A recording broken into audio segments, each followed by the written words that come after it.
Welcome back to Chibi Medicine. So today we're going to be talking about anorexia. Right, so what's anorexia? Right, so it's this condition where patients kind of restrict their caloric intake. Okay, and this will lead to a low birth weight, clinically a low birth weight, usually under 18.5. The BMI would be under 18.5. So right here we have it, restriction of intake. There's usually an intense fear of gaining weight, and they have a distorted body image of themselves, so they would not agree that they are skinny or super skinny, and they think that they're fat. That kind of makes sense. And there are two subtypes to it. There's the restricting kind, and there's the binge eating, purging kind.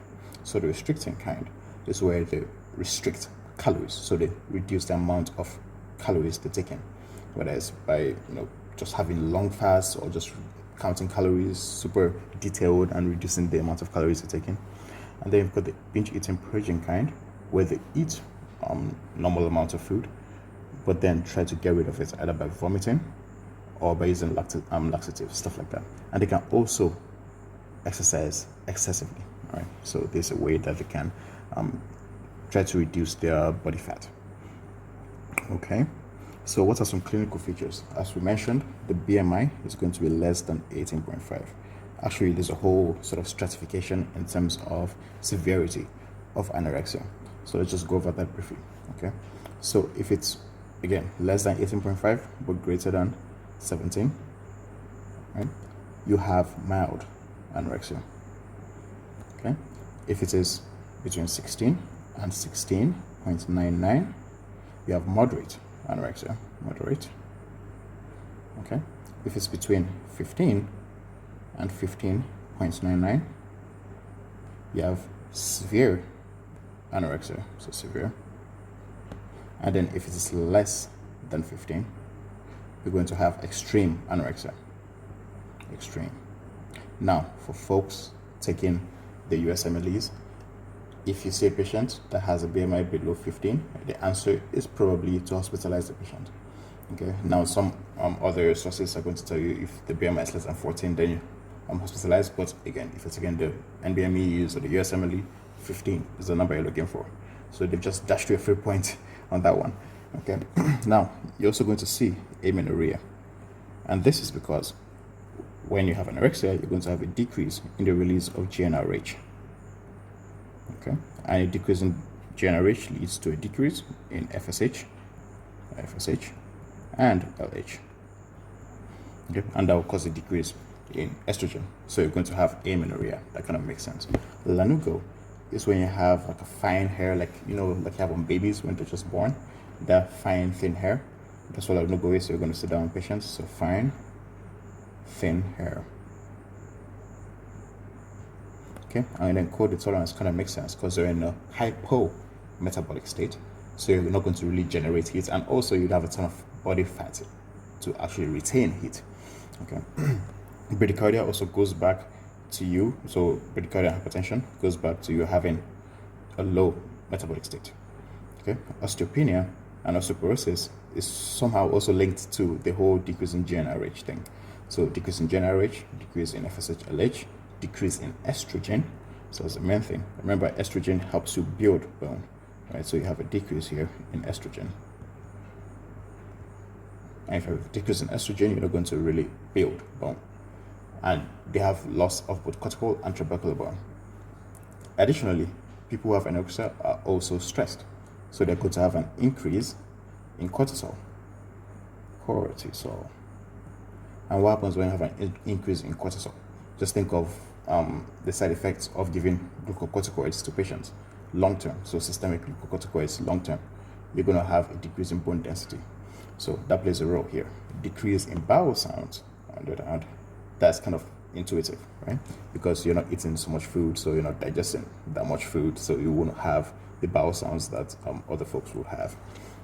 Anxiety and depression tend to be comorbidities with anorexia, because again, it's just part of it. Now, if you treat the anorexia, usually the anxiety and depression goes away.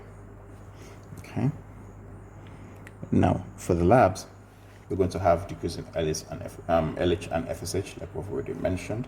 There's a decrease in sodium, which is kind of interesting because again, they're taking in low calories, so I think they're also taking a low sodium because they're taking less food, right?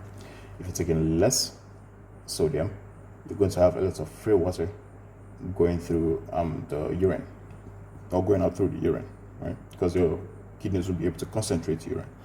Now, if you let water go out through urine, you're going to be thirsty, which will cause anorexic patients to drink even more water, and that will lead to hyponatremia. Now, when you have all of this going on, usually you have a decrease in GFR, so a decrease in GFR.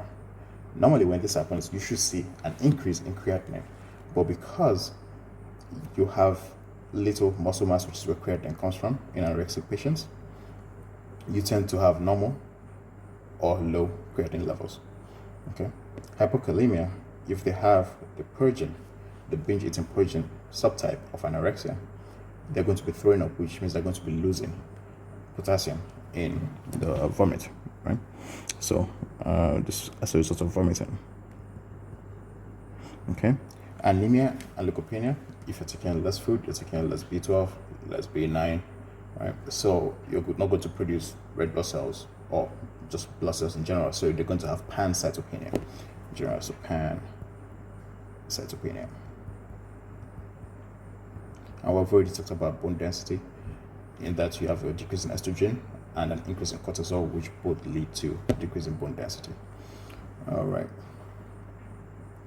Now, how do you treat anorexia? First, you start with nutritional rehabilitation. So you just try and introduce food to the patient slowly, and that's important, over time, right? So slowly increase their caloric intake. And now, first line for treatment, so apart from the nutritional rehabilitation, is talk therapy, right? So CBT, cognitive behavioral therapy. And a lot of it is usually family-based therapy, especially in adolescent patients, right? So how this happens is you bring the family in, you teach them like how they're going to increase the calories that they're giving the kid, and how they're going to monitor that as well. Now, over time, you want to turn over the responsibility of the patient's feeding and planning the meals to the patient themselves. So it gives them the responsibility of handling the way they feed. And you want to then form an identity for that patient, or help the patient form an identity outside the disorder. All right. So that's how the family-based therapy usually goes.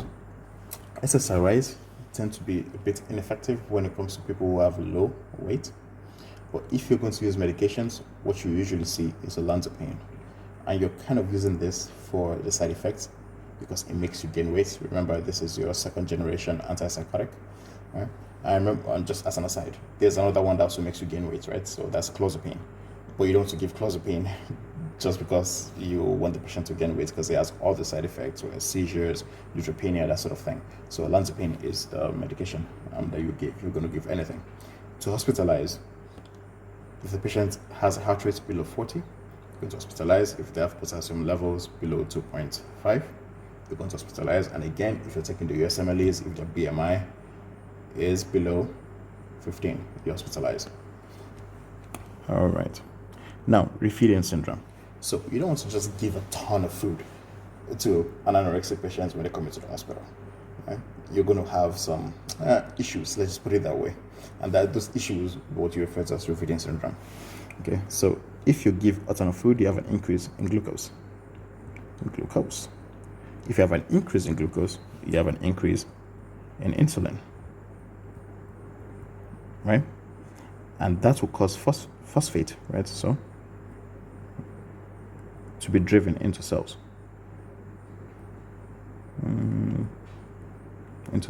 Right?